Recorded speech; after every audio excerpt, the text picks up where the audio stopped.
Hi sir. ఆ, ఏం కావాలి సార్? చూస్తున్నాను. మన దగ్గర అన్ని ఫ్రెషేనా? అన్ని fresh sir. Home made sweet sir. ఏంటిది, పాలకోవానా? ఇప్పుడు పాలకోవా ఏ పాలతో చేస్తారో? ఆవు పాలనా? గేదెరా. రేయ్ అంటే గేదె పాలతో చేస్తారు అని చెప్తున్నాను సార్. సరే, ఇప్పుడు పాలకోవా ఏంటిది, దూదు పేడ, పేడతో కూడా స్వీట్లా?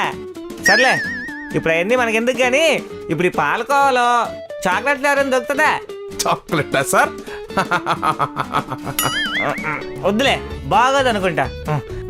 సరే, మా అమ్మ ఒకదాయి ఫోన్ చేస్తుంది. మన దగ్గర ఏంటి ఫ్రెష్? అన్ని ఫ్రెష్ స్వీట్సే సార్. స్పెషల్ ఏముంది? బొబ్బట్లు సార్. బొబ్బట్లా? అమ్మా, వీళ్ళ దగ్గర బొబ్బట్లు ఫ్రెష్ అంట. ఏంటి, ఎన్ని కిలోలు తెమ్మంటావు? 6 కేజీలా? 6 కేజీలు అంటే దొరకపోవచ్చు, షాపు చిన్నగా ఉన్నది.